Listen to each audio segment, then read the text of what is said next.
Hello everyone, SSC 24 batch তোমাদের নতুন পরিচয় এখন এইচএসসি 26।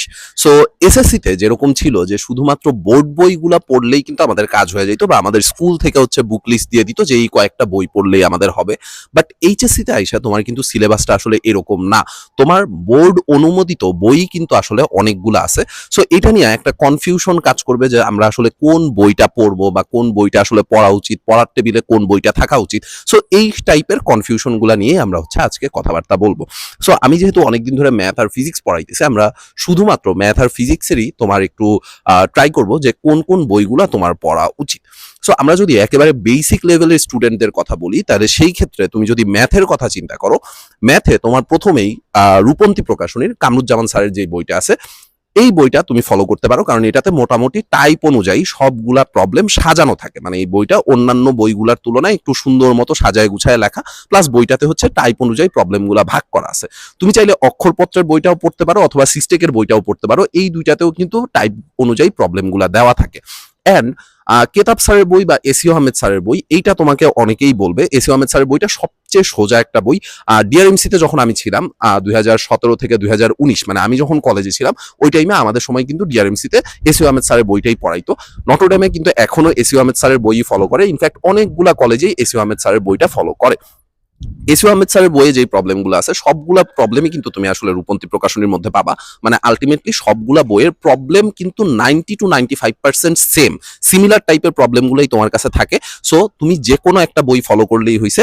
আমার সাজেশন হচ্ছে যে তুমি কলেজে যেই বইটা সাজেস্ট করবে বা কলেজে যেই বইটা ফলো করবে, তুমি ওইটার সাথে রূপন্তী প্রকাশনীটা একটু কম্বাইন্ড করে রাখতে পারো, এইটার সাথে তুমি কলেজের বই অনুযায়ী একটু মিলায় পড়তে পারো।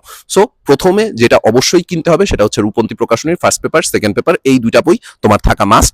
এটা ছাড়া তুমি চাইলে প্রেফারেন্স লিস্টে অক্ষরপত্র অথবা সিস্টেক এই দুইটাও রাখতে পারো। আর কলেজে যেটা ফলো করতে বলে সেটা তো আসলে কেনা লাগবে।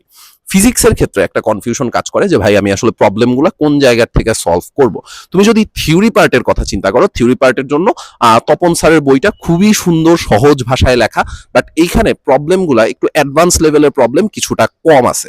সো সেই ক্ষেত্রে তুমি ম্যাথমেটিক্যাল প্রবলেমগুলো সলভ করার জন্য বা ম্যাথ যদি বেশি প্র্যাকটিস করতে চাও, তাহলে সেই ক্ষেত্রে ইসাক স্যারের বইটা তুমি ফলো করতে পারো। ইসাক স্যারের বইয়ের মধ্যে থিওরিগুলো তোমার কাছে একটু কমপ্লিকেটেড মনে হইতে পারে, বাট ম্যাথগুলা অনেক অ্যাডভান্স লেভেলের ম্যাথ তুমি পাবা, যেই ম্যাথগুলো তোমার আসলে অ্যাডমিশন টেস্টে নিজেকে প্রিপেয়ার করার জন্য বা কলেজ পরীক্ষা, বোর্ড পরীক্ষা, এইগুলাতে তোমাকে প্রিপেয়ার করার জন্য অনেক বেশি আগায় রাখবে। সো ফিজিক্স ফার্স্ট পেপারের জন্য, থিওরি পার্টের জন্য আমি সাজেস্ট করবো হচ্ছে তপন স্যারের বইটা, আর ম্যাথমেটিক্যাল প্রবলেমের জন্য সাজেস্ট করবো হচ্ছে ইসাক স্যারের বইটা। এখন আসো, তোমার যদি মনে হয় যে না ভাই আমি ফিজিক্সে আরো বেশি অ্যাডভান্স লেভেলের প্রবলেম সলভ করতে চাই, তাহলে সেই ক্ষেত্রে তুমি অনেক কিছু ফলো করতে পারো। সেই ক্ষেত্রে তোমার গাণিতিক পদার্থবিজ্ঞানটা তোমাকে অনেক বেশি হেল্প করবে। গাণিতিক পদার্থবিজ্ঞান লেকচারের হইতে পারে, পাঞ্জেরির হইতে পারে, বাট আমি সাজেস্ট করবো হচ্ছে মেট্রো পাবলিকেশনেরটা। মেট্রো পাবলিকেশনে কিন্তু তোমার প্রত্যেকটা প্রবলেম, মানে প্রত্যেকটা রাইটারের যেই প্রবলেমগুলো আছে রাইটার অনুযায়ী ওইখানে প্রবলেমগুলো সাজানো থাকে। আর তুমি যদি হচ্ছে লেকচারের টাইপ ওয়াইজ প্রবলেম কিনতে চাও বা লেকচারের হচ্ছে টাইপ ওয়াইজ যে গাণিতিক পদার্থবিজ্ঞান আছে সেটা ফলো করতে চাও, তাহলে সেটাও তুমি আসলে ফলো করতে পারো।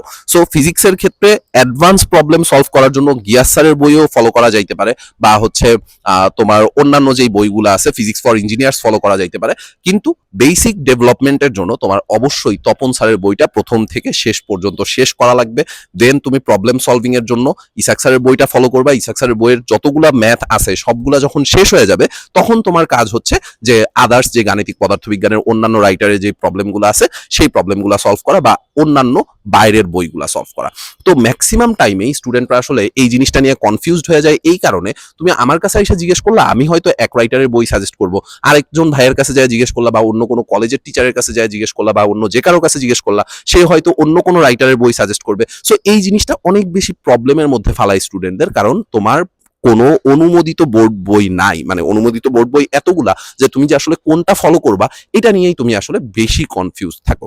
সো এই কনফিউশন বাদ দিয়ে যে কোনো একটা বই ফলো করো, কারণ সবগুলা বইয়ের মধ্যেই সিলেবাস কিন্তু সেম। সো সেম সিলেবাসে থাইকা হয়তো তোমার টপিক একটু উল্টাপাল্টা হইতে পারে, টপিক কোনোটাতে হয়তো আগে আছে, কোনোটাতে হয়তো টপিকটা পরে আছে, জাস্ট অল্প একটু এদিক সেদিক হইতে পারে, বাট এইটা ছাড়া খুব বেশি কিন্তু একটা চেঞ্জ আসবে না। অনেক বেশি চেঞ্জ হয়ে গেছে সিলেবাস, অনেকটুকু চেঞ্জ হয়ে গেছে, বা প্রবলেম অনেকগুলা নাই, এরকম হবে না। বেসিক যেই প্রবলেমগুলো আছে বোর্ড পরীক্ষার জন্য তোমার ওই যে কোনো বই, তুমি যদি তপন স্যারের বইও পুরোটা কমপ্লিট করো, বোর্ড পরীক্ষায় তুমি একেবারে 100তে 100 উঠাই নিয়ে আসতে পারবা, এটা নিয়েও কোনো সমস্যা হবে না। বাট একটু অ্যাডভান্স লেভেলের প্রবলেমগুলো সলভ করার জন্য ইসাক স্যারের বইটা অবশ্যই ফলো করা উচিত। আর সবগুলা প্রবলেম একসাথে পাওয়ার জন্য গাণিতিক পদার্থবিজ্ঞানটা তুমি ফলো করতে পারো।